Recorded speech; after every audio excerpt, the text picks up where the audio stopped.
This is Tedeschi, Product Solution Evangelist, and today we're going to take a look at multi-body technology in Inventor Professional 2010. Frequently when working in assemblies, a good number of components are going to be purchased parts.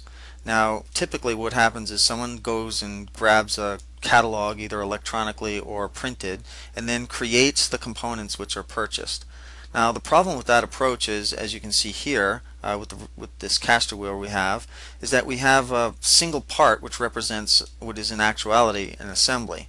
Now the problem with this approach is, with this caster wheel at least, is that we have a rotating axle which is not supported because it's a single part. So we're going to go ahead and create a work plane here on the center portion of the caster wheel that's going to allow us to basically split this single component, this single part, into multiple parts using this new command in Inventor 2010. So select the work plane as our split tool, and now let's go back to our home view and turn the visibility of the work plane off, and when we look at that folder there that says solid bodies, you'll see that we no longer have a single solid body, we have two solid bodies. We have that upper and lower component, the axle, if you will. So we'll go ahead and check out the properties of the assembly itself, and what we're going to do from this screen is actually copy this part name. Now we're going to use that to rename these two components, because what we're going to do next is actually write out this multi-solid component, this single component, as an assembly. So essentially what we're doing right here is giving these two solid entities the part or file names that they're going to have out on disk. So it's the same core name, and then we add a suffix of -001 or -002. So now we'll enter the make components command. There are two components.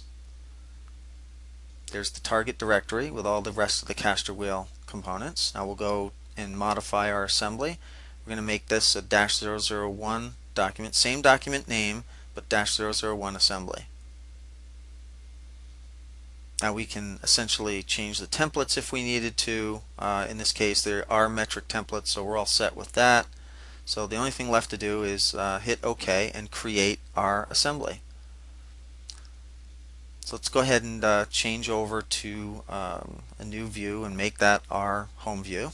So we'll save this right here, fixed distance. Now let's go ahead and save this document. This is the initial save for all of these components, the assembly and the two new parts. Now we need to define basically an axis of rotation. So let's unground this component right here, which is our axle, and move it off the rest of the housing.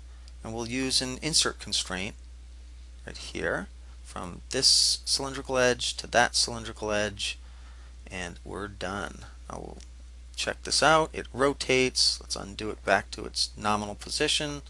We'll save our assembly.